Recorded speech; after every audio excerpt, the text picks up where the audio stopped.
When I'm walking down the street, people are looking at me. What they see is a masterpiece created by the King. I am different by design, and I am fearfully and wonderfully made. You're listening to Be Inspired, your one-stop shop for inspiration. Visit us online at www.beinspired-online.com. Stay tuned for your inspiring show. Now, here's your host, Erica. Hello, Be Inspired listeners. I am so pumped about who we have today in the Be Inspired Cafe. She is just an amazing woman all around. She is an entrepreneur, and she's actually the founder of the National Association of Christian Women Entrepreneurs. So welcome with me into the Be Inspired Cafe, Diane Cunningham. Diane, how are you doing today? Oh, I'm doing great, Erica. It's so great to be here. Thank you. Wonderful. Well, Diane, can you tell us just a bit about yourself for those that may not know who you are? Sure. I'm Diane Cunningham. I live here in Texas in the town called Grapevine, which is right near Dallas. And I've been here just a short time. I actually just moved here earlier this year. And I am the founder and president of the association, NACWE, and also a business coach. I'm a speaker. I'm a plane crash survivor. I'm a marathon runner. And I'm an author, actually a best-selling author on Amazon earlier this year. So it's been a busy, great time. I'm also just a child of God, and I make mistakes every single day, learning a lot this year. God has opened my eyes to many pieces of myself this year that really have changed me. So I'm just glad to be here. Thank you. Wonderful. Well, I'm glad to have you. I actually used to live in Abilene, which not many people even know where it's at, but I'm familiar with where you are at. Yeah, so, oh my goodness. Yes. Can you tell us, because that's just incredible, can you tell us about your experience as a plane crash survivor? Sure. Yeah, it happened, a couple years ago now, 2011, and I was married still at the time, and I was with my ex-husband in a very small two-seater plane, and we basically crashed as we were landing. And if you know where Abilene is, you probably know where Graham, Texas is. Yes. So we crashed there, and we both survived. The plane was totaled. It was a huge God moment, basically, and I learned a lot from that. I speak on that now. I have pictures of the plane right after, and learned a lot of lessons. And the three, real quick, I'll just share those with the listeners today. Is, for one, number one, and we hear this all the time: life is short. And I know many people right now that are battling cancer and in chemo, and we don't ever know when our time is up. And I didn't really think I was going to be dying in a plane crash that day, and I'm so glad I didn't, because I got out of there and thought, my gosh, life is short. I have lots of things I need to do. I got to get on with it. And then the second thing I learned that day is that love is free. And what I mean by that, when I share that with our listeners, is that I think we get really stingy with our love, and we hold back. We don't say the things that we want to say to the people that are in our life that we love, because we always just think, oh, there's another time. And I learned that day that we need to not be stingy, that we need to give love away and be very extravagant with our praise and our encouragement and our love and that's with friends and spouses and children. People need to hear it. They don't already know. And the third thing I learned that day was I call it wind happens. And what I mean by that is we all have wind. We hit a gust of wind that day, and that's what caused the plane to crash. And yet we all have wind. That could be the car not starting when you go out to get in it today. It could be that you, like just an hour ago, I got pulled over by a police officer on my way home to go to this call.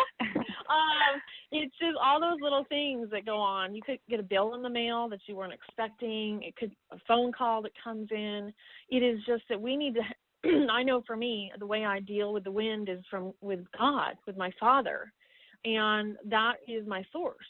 And I'm not going to get tossed about by every wind. He has me. He has me covered, and I am with him. So figure out where you can get the support when the wind happens in your life. Oh, my goodness. I love, love, love that example of the wind, because I know we all go through those times, that unexpected. We do. Yeah. So can you tell us just a bit about how you started your organization, and I guess what prompted you, and then more about what you all do? Sure. I was prompted to start this by a God nudge or God, yell. And I was a coach, I was a speaker, and I was in Wichita Falls, Texas, and I was trying to figure everything out by myself, like we all do. And I just thought, my gosh, I want to connect. I am a connector. I am a people person. I'm a networker. And I just felt so isolated. And I really began to look around and think, how can I connect with my sisters in Christ, not just here in town, but all over the world. And Facebook had just kind of gotten bigger, and I began to research what other groups were going like this, and I saw a need. And I thought, well, okay, the first thing I thought was, who am I to do this? And then the second thing was when God just kept continuing to move me down the road with it, I thought, well, if God is sending me to do this, I'm supposed to do it, whether anybody signs up or not, really. Oh, yes. God tells me, the routine. So I moved forward with it. And in that first year, we had 165 women that came, and I just sat back. I mean, I didn't sit back. I was working very hard that year, but I saw the need, and I saw the women, and I saw God fulfilling that calling in my life. And before that, there's lots of years that nobody mentions in business. There's lots of years where we're sitting there crying in our office. There's years where we think, my gosh, do I need to go get a day job and forget this? Exactly. Absolutely. Have I just lost my mind? And is everybody really just thinking, when is she going to give it up? But I know for me, a lot of us are real stubborn, and I'm not willing to give up on a gift that God has given me. I'm not willing.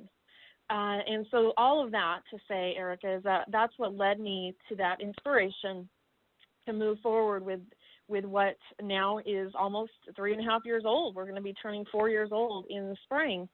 And it hasn't been easy. There's been a lot of highs and lows along the way. But I have learned so much about the power of women working together, and the power of following God's prompting in your life. That is powerful. And congratulations on coming up on 4 years. That's a great accomplishment. And Diane, what I want to hear from you is, for that listener out there right now, maybe they have a vision that's been on their heart. There's something that they really want to go after, but they've been, kind of hesitant. What advice would you give to that person if they feel like God is calling them to, complete a certain task or step out and do something? Well, there's three things. There's and they're the 3 P's, and I call this the Inspired Women Recipe. You have to be persistent. It's really about being very persistent with your passion, your calling. It does not happen. There is no magic pill. It doesn't happen overnight. It takes a lot of just guts and work and tears and figuring things out one day at a time. So P number 1 is persistence. The second P I would share is passion. You have to be passionate about whatever it is you're going to do, because if not, why bother, honestly?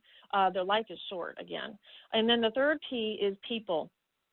I know for me, the reason I have been successful is I have hired coaches. I have hired coaches all along the way. Every year I get a coach, and that I'm working with a new one now, and I'm a coach, but I need a coach. In order to get me to the next level, I need to be surrounded by people, wise counsel, that believe in me, that can point the way, that can help hold the lantern higher when I lose my way. And so surround yourself with people like that. And really, we have a group like that with NACWE. We have a supportive group where you can get support from everything from your marketing to a prayer class, to learning how to blog, to learning about social media. We cover all of that, but we talk about God in every conversation. So you're in a safe environment to get that support and inspiration you need every day along that journey.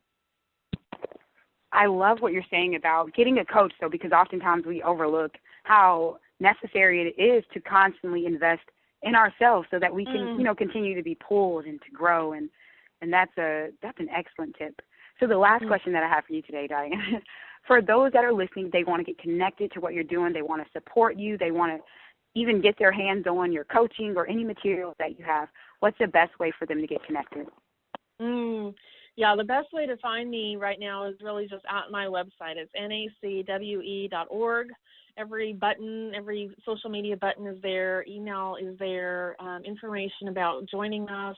That is the best way to connect with me. And I would love to hear from you. I would love to support you because we are better together. We need each other. We cannot, nor should we, try to do it alone. We need our sisters in Christ to be with us along the journey. So I'm just grateful to connect with you today. Thank you so much for having me. Wow, well, I agree wholeheartedly that we all need, to stay connected and support one another. So thank you, Diane, for taking time out of your schedule to be in the Be Inspired Cafe. We are so grateful to have you today.